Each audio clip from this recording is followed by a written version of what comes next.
홀로 영광 받으실 우리 주님 예수 그리스도의 이름으로 기도드립니다. 아멘. 말씀 같이 보도록 하겠습니다. 오늘 같이 보자는 말씀은 다니엘서 11장 10절에서 19절까지 말씀입니다. 다니엘서 11장 10절에서 19절까지 말씀, 구약성경 1252페이지에 있습니다. 1252페이지 다니엘서 11장 10절에서 19절까지 말씀입니다. 다 찾으신 줄 알고 우리 한 절씩 교독하겠습니다. 그러나 그의 아들들이 전쟁을 준비하고 심히 많은 군대를 모아서 물이 넘침같이 나올 것이며 그가 또 와서 남방왕의 견고한 성까지 칠 것이요 남방왕은 크게 노하여 나와서 북방왕과 싸울 것이라. 북방왕이 큰 무리를 일으킬 것이나 그 무리는 그의 손에 넘겨준 바 되리라. 그가 큰 무리를 사로잡은 후에 그의 마음이 스스로 높아져서 수만 명을 엎드려뜨릴 것이나 그 세력은 더하지 못할 것이요 북방왕은 돌아가서 다시 군대를 전보다 더 많이 준비하였다가 몇 해 후에 대군과 많은 물건을 거느리고 오리라. 그때 여러 사람이 일어나서 남방왕을 칠 것이요 내 백성 중에서도 포악한 자가 스스로 높아져서 환상을 이루려 할 것이나 그들이 도리어 걸려 넘어지리라. 이에 북방왕은 와서 토성을 쌓고 견고한 성읍을 점령할 것이요 남방 군대는 그를 당할 수 없으며 또 그가 택한 군대라도 그를 당할 힘이 없을 것이므로 오직 와서 치는 자가 자기 마음대로 행하리니 그를 당할 사람이 없겠고 그는 영화로운 땅에 설 것이요 그의 손에는 멸망이 있으리라.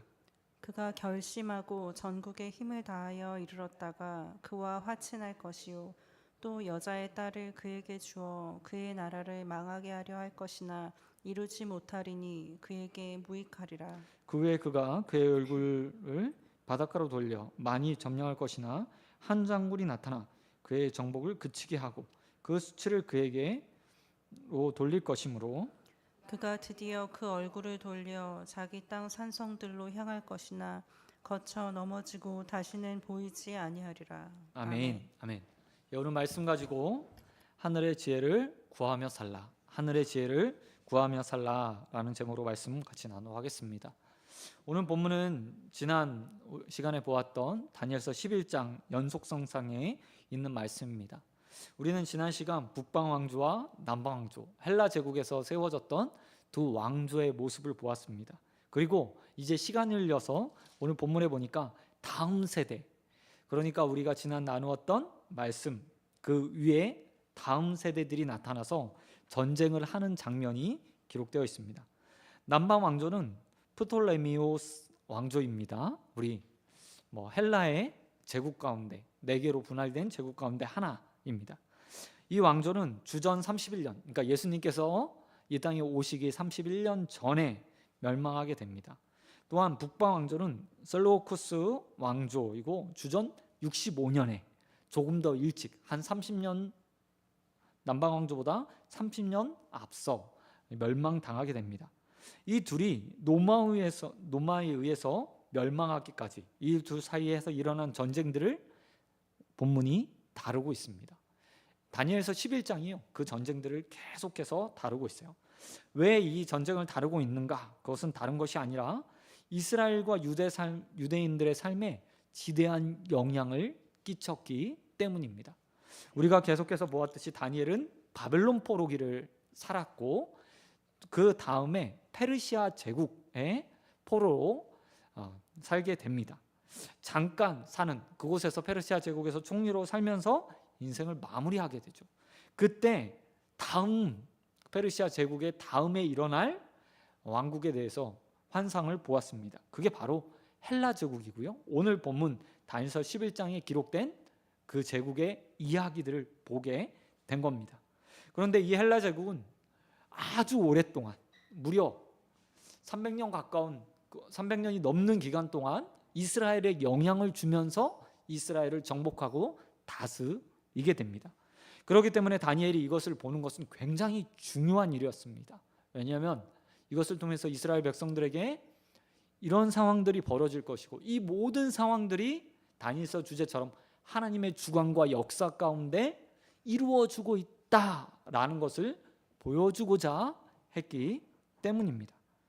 이렇게 시작된 오늘 본문 10절 말씀에 보면 북방왕의 아들들이 남방 왕조를 침공하는 이야기로 시작하는 것을 볼 수 있습니다. 이 북방왕조의 아들들은 총 3명을 가르칩니다. 셀루코스 2세, 그리고 3세, 안티오코스 3세라는 사람입니다.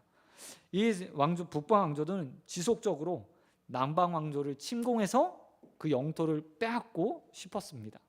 그러니까 지금으로 치면 시리아라는 이스라엘 위에 있는 나라를 다스렸던 왕조가 애굽을 다스렸던 남방 왕조를 침공해서 그 땅을 계속해서 빼앗고 싶어 했다는 겁니다. 그러나 이 침공은요, 침공에도 불구하고 남방 왕조는 강력한 군사력을 가지고 이 침을 영거푸 막아내게 됩니다. 11절은 남방왕이 큰 북방왕의 무리와 싸워서 이겼다라는 사실을 보여주고 있어요. 11절에 보면 이렇게 말하고 있습니다. 남방왕은 크게 노하여서 나와서 북방왕과 싸울 것이며 북방왕의 큰 무리를 일으킬 것이나 그 무리의 손에서 넘겨준 바 되리라 라고 말하며 남방왕이 전쟁에 승리한다. 북방왕조를 하나님께서 남방왕의 손에 넘겨주셨다라고 말하고 있어요. 다니엘이 가장 강조하고 싶은 건 바로 이겁니다. 넘겨받게 되었다. 누구로부터요? 하나님께서 남방왕조에게 북방왕조를 넘겨주게 됐다. 그래서 전쟁에 남방왕이 승리할 수 있었다라는 것을 강조하고 있다는 거죠. 그런데 이 전쟁이요, 프톨레미오스 4세와 안티오코스 3세의 전쟁이었는데 이 전쟁에서 프톨레마이오스 4세가 대승을 거둡니다. 기록에 의하면 남방왕조는 보병 7만 명, 기병 5천 명, 그리고 지금으로 치면 탱크와 같은 코끼리 73마리를 가지고 있었고요. 북방왕조는 보병은 6만 2천 명, 기병은 남방왕조보다 1000대가 많은 6천, 그리고 코끼리가 무려 102마리나 있었다고 합니다. 우위적으로 보면 북방왕이요, 저 전투력이 더 강한 상태여서 보병의 숫자는 적지만 다른 것들이 더 많았기 때문에 당시의 무기체계로 보면 훨씬 더 북방왕조가 힘이 강했습니다. 그럼에도 불구하고 남방왕조가 프톨레마이오스 4세가 대승을 거두게 돼요. 대승이요. 이 대승을 다니엘은 분명하게 하나님께서 그에게 넘겨주었기 때문에, 북방왕조를 넘겨주었기 때문이라고 기록하고 있습니다. 그런데 이후에 남방왕의 마음을 보시기 바랍니다. 12절 말씀에 보면 남방왕이 전쟁에 승리하고 나서 어떤 마음을 스스로 가졌는지에 대해서 이렇게 표현하고 있습니다. 그가 큰 무리를 사로잡은 후에 그의 마음이 스스로 어떻게 됐대요? 높아져서 수만 명을 엎드려뜨렸으나 그 세력이 어떻게 돼요? 더하지 못하게 되었다 라고 말하고 있어요. 이 말은 다른 말이 아니라 전쟁에서 승리해서 그가 많은 사람들을 죽이고 엎드려치고 승리했다. 하지만 거기서 끝. 왜냐하면 그의 마음이 스스로 높아졌기 때문에 라고 이야기하고 있다는 거죠. 여러분, 다니엘서에서 우리가 계속해서 보는 것이 무엇입니까? 그것은 역사의 주관자가 바로 하나님이시다 라는 겁니다. 그런데 프톨레마이오스 4세는 이 전쟁에 한 번 승리한 것을 가지고요, 이후에 그가 자신을 신격화하고 자신의 치적과 공로들을 백성들에게 자랑하는데 엄청나게 많은 공을 들이게 돼요. 이 모습을 보면서 하나님께서 너는 거기까지, 역사의 주관자 된 나를 인정하지 않은 너는 거기까지 라고 말하며 그의 힘이 거기서 끝. 더 올라가 북방왕조를 공격하거나 더 넓은 영토를 차지하는 것이 아니라 단순히 전쟁 한 번 승리한 것으로 그의 승리가요 마무리돼 버리게 되었다고 성경이 기록하고 있습니다. 실제로 역사에서도 그렇게 기록되어 있어요. 이 전쟁 한 번으로 남방왕조가 당연히 북방왕조가에게 큰 승리를 거두었으니 더 올라가서 북방왕조의 땅들을 더 차지할 것처럼 생각했는데 그게 아니고요. 거기서 전쟁을 딱 멈추고 말아야 되는 상황이 놓이게 된 거예요. 이 사실을 보여주면서 분명하게 우리에게 다니엘은 보여주고 있습니다. 우리의 속담에도 벼는 익을수록 어떻게 합니까? 고개를 숙이죠. 하지만 세상에서 그런 모습을요 찾기는 굉장히 어려워요. 그런 모습을 기대하는 것은 어리석은 일처럼 보입니다. 오히려 거의 모든 사람들이 승리하게 되면, 무엇인가 쟁취하게 되면, 이렇게 이룩하게 되면 어떻게 되죠? 목을 꼿꼿이 세우고 자신을 드러내고 나타내며, 오늘 남방왕처럼 스스로 교만해져서 자신을 나타내기에 급급해 하는 모습들을 보게 됩니다. 우리 남자들 이야기할 때 그런 얘기들 하죠. 돈을 많이 번 사람들이 다음에 탐하는 게 뭐예요? 권력이에요, 권력. 그러나 똑같은 거예요. 남방왕도 마찬가지였습니다. 마땅히 이 전쟁의 시작이, 그리고 다니엘이 예언해 온 것처럼 자신의 전쟁이 그저 자기가 잘나서 아니면 자기네 군사력이 높아서 지략이 뛰어나서 이룩한 것이 아니라 하나님께서 허락하셨기 때문에, 다니엘의 시대에 이미 몇백 년 전에, 100여 년 전에 하나님께서 허락하셨기 때문에 이루어졌다는 것을 알고 마땅히 하나님 앞에 영광을 돌려야 했습니다. 그러나 그는 그렇게 하지 않았어요. 스스로 영광을 취하며 마치 다니엘서에 등장하고 있는 느부갓네살 왕이나 벨사살 왕처럼 자신을 높이고 드높이면서 영광을 취하게 됩니다. 그리고 하나님은 그에게 거기까지의 영광만 허락하셨죠. 이런 모습들을요 여전히 우리도 반복하고 있는 것 같습니다. 무엇인가 내가 다른 사람보다 뛰어나게 되면, 무엇인가 내가 이룩하게 되면 우리 역시도요 고개를 숙이는 벼와 같은 사람들이 아니라 고개를 꼿꼿이 세우고 나를 드러내고 나타내고 자랑하려고 하는 모습들이요 가지고 있어요. 교회 안에서도 사역을 하면서 많은 분들이 그와 같은 모습으로 서 있는 것을 보았습니다.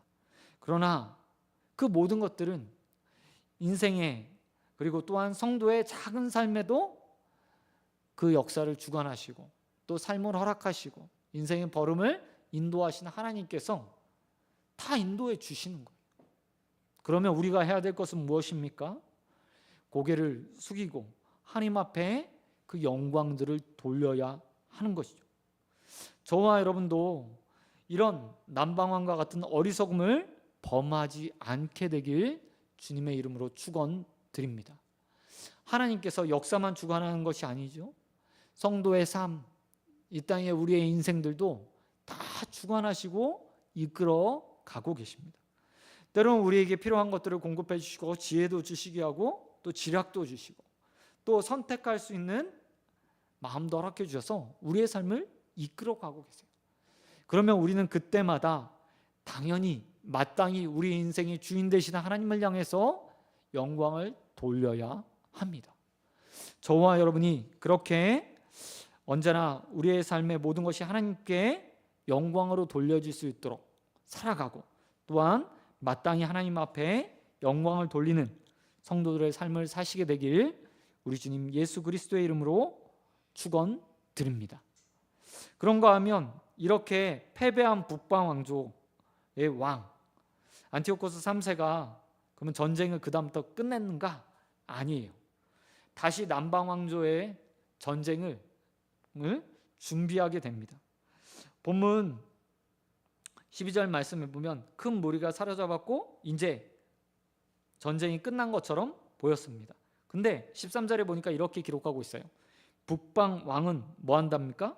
돌아가서 다시 군대를 전보다 더 많이 준비했다. 파죽지세로 남방왕이 북방까지 다 점령해버리고 못 찾아 북방왕은 다시 돌아가서요 전쟁을 준비하며 자신의 전력을 보강하게 됩니다.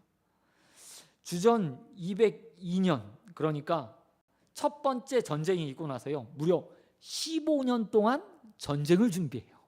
무려 15년 동안.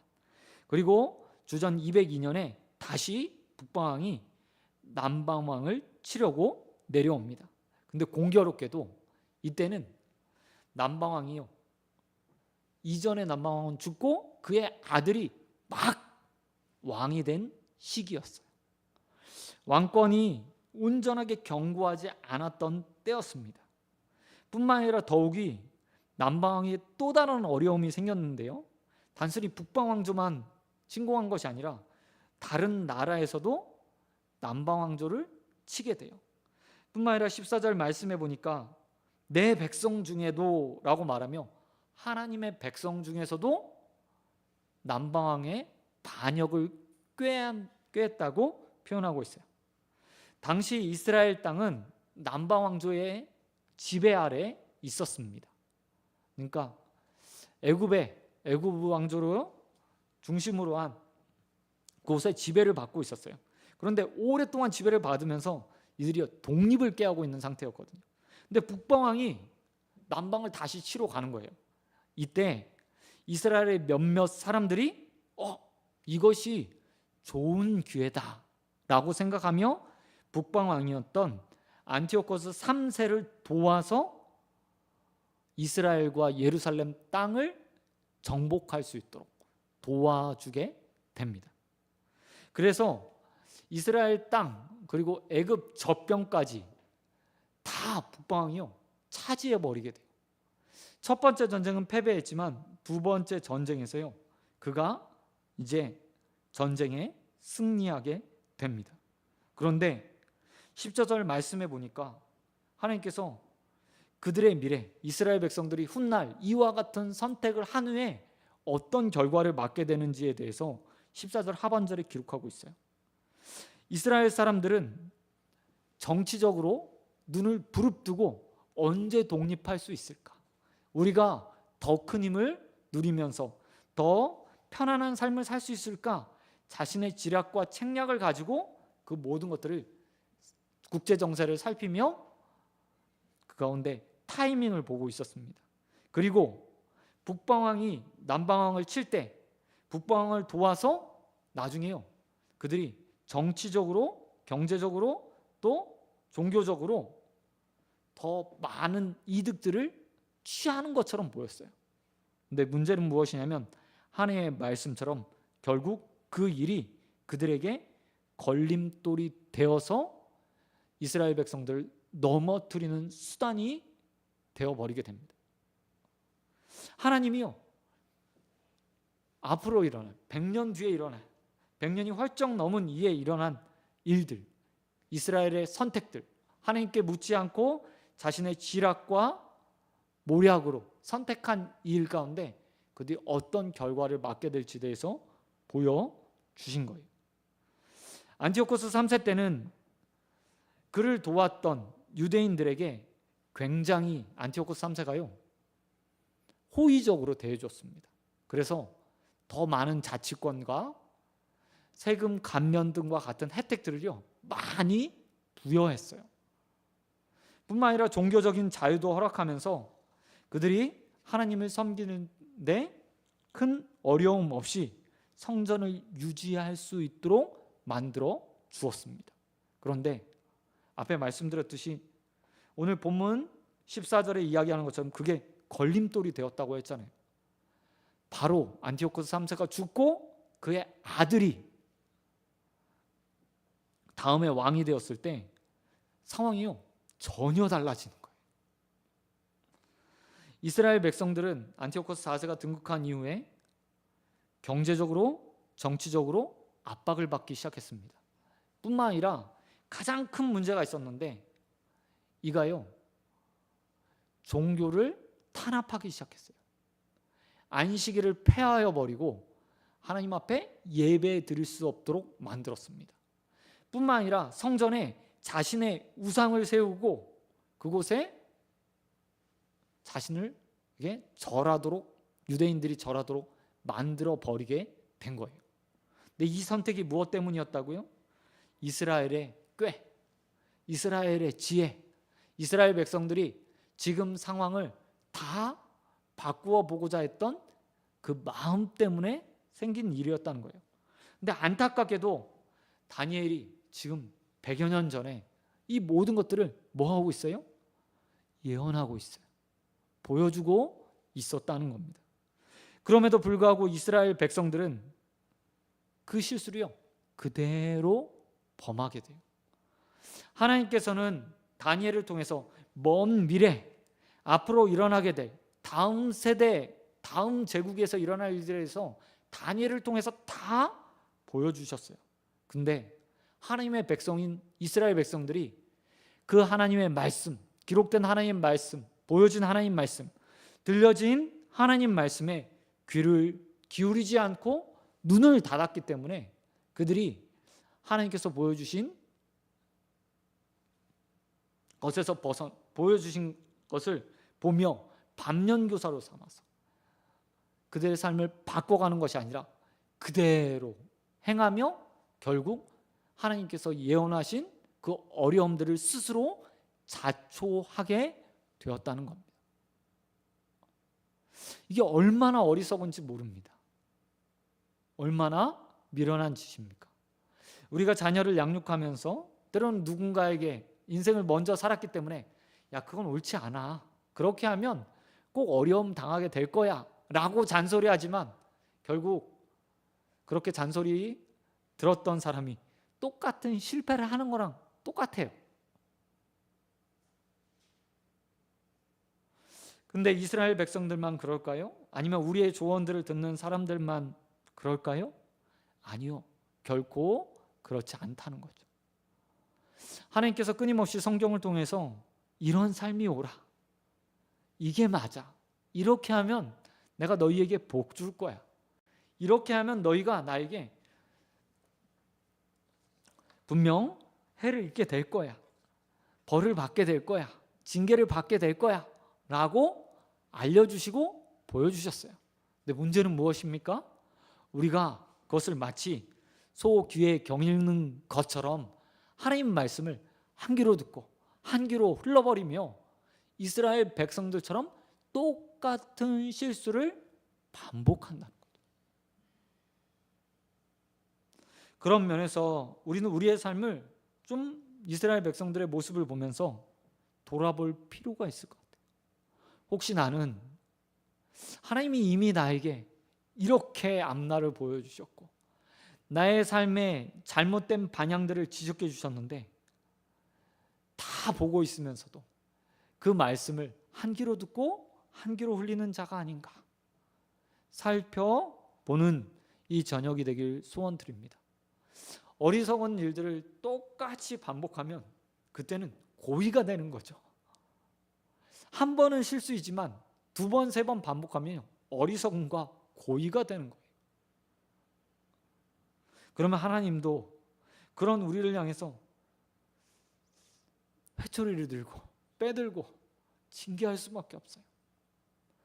저와 여러분이 그와 같은 어리석음에 또 하나님의 징계를 받는 그 일에 그 가운데 놓이지 않게 되길 우리 주님 예수 그리스도의 이름으로 축원드립니다. 그런가 하면 이렇게 이제 북방이 남방을 치게 되었잖아요. 그리고 어느 정도 영토를 차지했어요. 안티오코스 3세가 그 후에 어떻게 하냐면요, 오늘 본문에 나와 있는 것처럼 공격을 임시 멈추게 됩니다. 18절 말씀해 보면 남방왕이요 공격하던 것을 멈추고 그의 얼굴을 돌려서 18절에 보니까 바닷가로 눈을 돌렸다고 이야기해요. 자기가 전쟁을 해보니까 계속해서 남방왕과 싸우는 것은요 좀 소모적이었던 것이라고 생각했던 것 같아요. 그래서 팔레스타인 지역, 지금의 이스라엘 사람들이 살고 있는 그 지역까지만, 그리고 최대한 애굽의 경계까지만 가고 전쟁을 멈춰야겠다. 대신에 지중해 지역에 섬들을 좀 정복해야겠다라는 생각을 가지게 됩니다. 그래서 그는 전쟁을 멈추고 17절 말씀처럼 남방 왕조와 화친을 맺게 돼요. 화친이요. 근데 어떤 방식으로 화친을 맺습니까? 힘이 센 북방왕이요, 일방적으로 남방왕에게 요구하는 거예요. 야, 너 내 딸이랑 결혼해. 그리고 그의 목적은 하나였습니다. 그렇게 결혼을 시켜서 아들을 낳게 되면 내 후손이니까 남방 왕조를 완전히 없애버릴 수 있겠다. 이게 더 효과적이다. 전쟁에서 하는 것보다 내가 원하는 왕을 세워서 다스리게 만든 것이 좋을 것 같다라고 생각해서 일부러 강압적으로 힘을 사용해서 화친을 맺고 남방왕과 자신의 딸을 결혼시키게 됩니다.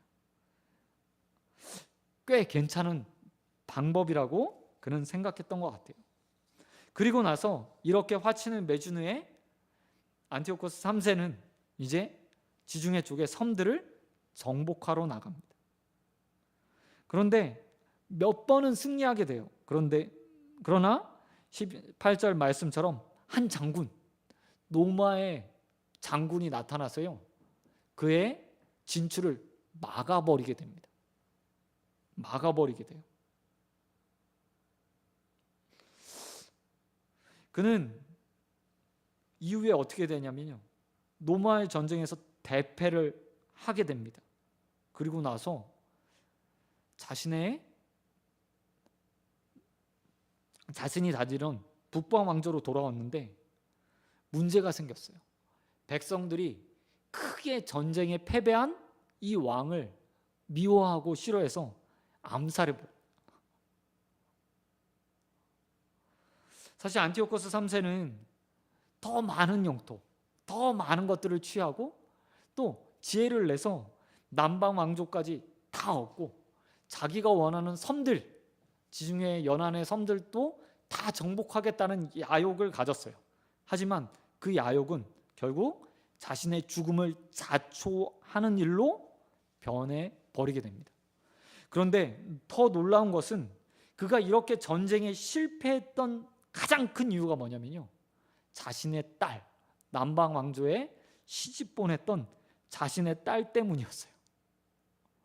남방 왕조에 시집 갔던 자신의 딸은, 북방 왕의 딸은요, 안티오코스 3세의 딸은 남방 왕에게 뭐라고 얘기하냐면요, 야, 이번 기회에 노마를 도와서 북방 왕조의 힘을 약화시키자라고 오히려 제안을 해버려요. 아버지를 배반하고 자신의 남편, 그리고 자신이 살고 있는 그 나라를, 더 살게 된 그 나라를 강성하게 만들고자 하는 마음을 가져버린 거예요. 그래서 아버지를 배신해 버립니다. 그리고 남방왕이 노마를 도와서 북방왕을 전쟁에서 오히려 노마의 편에 서서 북방왕조를 몰아붙이게 돼요. 처음 북방왕 안티오코스 3세가 계획했던 것은 딸을 시집 보내서 남방 왕국도 내가 다 먹어버릴 거야 라고 생각했는데, 그리고 그렇게 될 줄 알았겠죠. 자신의 딸이었기 때문에 자신의 뜻대로 움직일 수 알았던 겁니다. 하지만 그의 예상은 다 빗나가 버렸어요. 그리고 그는 결국 전쟁에서 패하고 돌아와서 자신의 백성들에게 죽임을 당하게 됩니다. 여러분, 세상의 지혜가요, 이와 같아요. 얼마나 인생의 지혜가 허망한지를요, 안티오코스 3세의 모습이 우리에게 보여주고 있어요. 그는 이 지략을 내면서, 야, 내가 얼마나 똑똑한 사람인지 모르겠어. 전쟁을 하지 않고도 내가 남방왕국을 다 차지할 수 있을 만한 지략을 가진 사람이야 라고 생각했을지 모릅니다. 그리고 계획을 하나하나 실현해가며 자신이 잘할 수 있을 거라고 생각했을 거예요. 하지만 그의 말로는 그의 생각과 같지 않았다는 겁니다. 왜 그렇습니까? 역사의 주관자 되시는 하나님이요, 그 역사를 이끌어가고 계시기 때문이라는 거죠. 사람들은 또한 우리는 우리의 인생을 내가 설계하고 내가 만들어 간다고 생각합니다. 하지만 그 역사의 주관은, 또한 우리의 인생의 주관자는 오직 하나님 한 분뿐이라는 거죠. 아무리 사람이 계획할지라도 그 뜻을 이루시는 분은 누구십니까? 바로 하나님이신 거예요. 그게 성경의 가르침이고 또한 우리가 알고 있는 우리의 인생의 비밀이며 이 역사의 비밀이죠. 우리는 그것들을 알고 살아가는 사람들입니다. 그렇기 때문에 우리는 우리의 지혜나 우리의 생각이나 우리가 가지고 있는 방식이나 경험들을 의지해서는 안 됩니다. 오직 하늘로부터 오는 지혜, 사도 바울이 이야기하는 것처럼 하늘로부터 오는 지혜들을 간구하며 하나님께서 우리의 삶을 어떻게 이끌어가기 원하시는지, 또한 어떤 결정을 내리기 원하시는지, 또한 그 가운데 하나님께서 나에게 어떤 선택을 하시기 원하시는지 묻고 결정하는 사람들이 돼야 돼요. 아무리 지혜 있는 사람도 하나님의 지혜, 하나님의 계획을 바꿀 수는 없습니다. 그게 우리가 믿고 있는 믿음이고 신앙이죠. 그와 마찬가지로 그렇기 때문에 우리는 이 믿음을 가지고 언제나 하나님 앞에 묻고 구하는 자가 되어야 합니다. 사랑하는 소원교회 성도 여러분, 우리 안티오코스 3대처럼 자신의 지혜, 자신의 경험, 자신의 지략을 의지하는 자가 되지 않기를 바랍니다. 오직 이 땅에 살아가면서 우리의 인생의 작은 결정을 하는 그 순간에도 하늘로부터 오는 지혜들을 간구하십시오. 하나님의 지혜를 간구하십시오. 하나님께서 원하시는 것이 무엇인지 묻고 선택하시기 바랍니다. 그래야 그 인생에 실패가, 또한 하나님께서 원하시는 대로 그 인생을 이끌어가며 하나님의 복을 누릴 수 있습니다. 저와 여러분이 그 인생의 걸음, 남아있는 인생의 걸음을 걸어가며 하늘로부터 오는 지혜들을 간구하고 그 가운데 하나님께서 주시는 복을 누리게 되길 우리 주님 예수 그리스도의 이름으로 축원드립니다. 말씀 맺도록 하겠습니다. 오늘 본문은 우리에게 분명하게 한 가지 사실을 보여주고 있습니다. 다니엘서가 말하는 역사의 주관자는 하나님이시다. 그리고 인생의 그리고 역사 가운데서 어떻게 인생이 성공한 인생을 살 수 있는지에 대해서 보여주고 있어요. 그것은 하나님께 뜻을 묻고 하나님께 순응하며 하나님께서 원하시는 것들을 이루어가면서 사는 것이 인생의 성공이라고, 또 성공하는 길이라는 것을 보여주고 있습니다. 인생에 아무리 뛰어난 자도 자신이 계획을 세울지라도 이루시는 분이 하나님이시기 때문에 그 계획대로 되지 않아요. 그것을 아는 것이 우리에게 가장 큰 지혜이고 또 우리가 얻을 수 있는 가장 큰 복입니다. 저와 여러분이 그 복을 알아 언제나 우리의 인생의 걸음들을 내 마음대로, 내 생각대로, 내 지략대로 선택하는 것이 아니라 하늘로부터 오는 지혜를 구하고 하나님의 뜻을 따라 살아가며 하나님께서 원하시는 삶을 만들어가 복 있는 인생이 되어지길 우리 주님 예수 그리스도의 이름으로 축원드립니다. 아멘. 이 시간 잠시 말씀 놓고 우리 같이 기도하도록 하겠습니다. 우리 이 시간 함께 기도할 때 주님 우리에게 지혜를 허락하시고 또 하나님의 뜻들을 물으며 우리의 인생들을 걸어가는 겸손한 인생들 되게 해달라고 우리 함께 기도하며 주님 앞에 나가도록 하겠습니다. 우리 같이 기도하겠습니다. 하나님 아버지 감사합니다. 하나님 아버지 우리 사랑하신 주님께서 우리의 인생들 걸음들을 이끌어 가시며 인도하시는 하나님 주님을 믿습니다. 하나님 아버지 우리의 걸음이, 우리의 마음이, 우리의 숨이 우리의 뜻 가운데 우리의 생각대로 만들어가는 인생들이 아니라 하나님께서 원하시는 것들을 따라 또 하나님께 지혜를 구하며 인생이 걸어가는 걸음을 걸어갈 수 있는 자들에게 하여 주시옵소서. 하나님 겸손하지 않고 하나님께서 역사하신 것들을 인정하지 않았던 인생들이 어떤 말로를 맞게 되는지 오늘 우리는 보았습니다. 남방왕도 북방왕도 자신의 지략과 지혜들을 의지하며 또 자신을 높이며 마땅히 하나님께 돌려야 될 영광들을 돌리지 않으므로 하나님 앞에 버림받고 그 인생에 하나님 큰 위기들을 자초하며 또한 그 인생들이 하나님 아버지 그런데 살아가는 것을 보았습니다. 혹여나 우리도 이 모든 것들을 알고 있음에도 불구하고 여전히 내 뜻, 내 생각, 내 지혜들을 가지고 살아가지고 있는 것은 아닌지 하나님 돌아보게 하여 주시옵소서. 하나님 우리의 인생이 주님께 묻는 인생들 되길 소원합니다. 하늘로부터 내려오는 지혜들을 간구하며 하나님의 뜻을 따라 살아가는 인생들 되길 원합니다. 아버지께서 하나님 아버지 우리에게 지혜를 허락하여 주시옵시고 또한 하나님 말씀 가운데 우리의 삶을 돌아보며 하나님의 은혜들을 구하며 간구하는 인생들로 서갈 수 있도록 은혜 베풀어 주시옵소서. 주님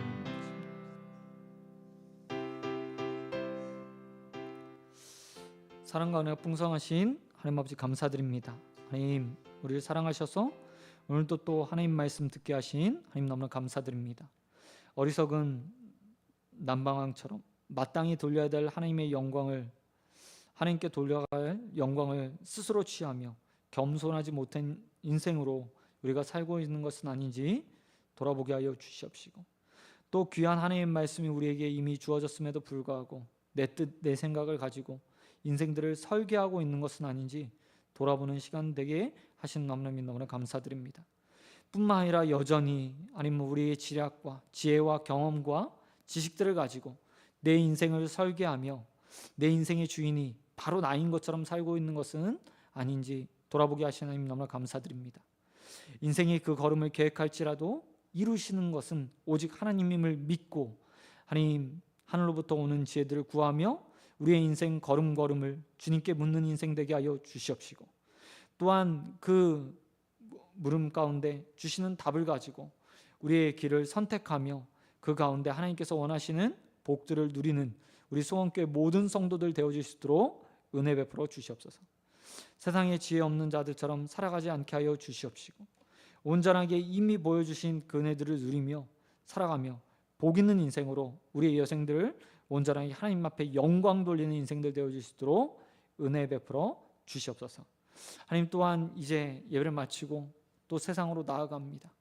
내일 하루의 삶 가운데서 주님께서 은혜 베풀어 주시사 작은 것 하나라도 주님께 물어 선택하게 하시고 그 가운데 하나님의 은혜들을 나누고 베풀며 또 예수 그리스도를 증거하는 삶을 살아갈 수 있는 남은 한 주간 되어질 수 있도록 은혜 베풀어 주시옵소서. 모든 믿사오며 우리에게 또 말씀으로 다가오시고 말씀의 은혜로 깨닫게 하신 우리 주님 예수 그리스도의 이름으로 기도드립니다. 아멘. 너희 이렇게 기도하라. 하늘에 계신 우리 아버지, 아버지의 이름을 거룩하게 하시며 아버지의 나라가 오게 하시며 아버지의 뜻이 하늘에서와 같이 땅에서도 이루어지게 하소서. 오늘 우리에게 일용할 양식을 주시고 못한 사람을 용서하여 준 것 같이 우리의 죄를 용서하여 주시고 우리 시험에 빠지지 않게 하시고 악에서 구하소서. 나라와 영광이 영원히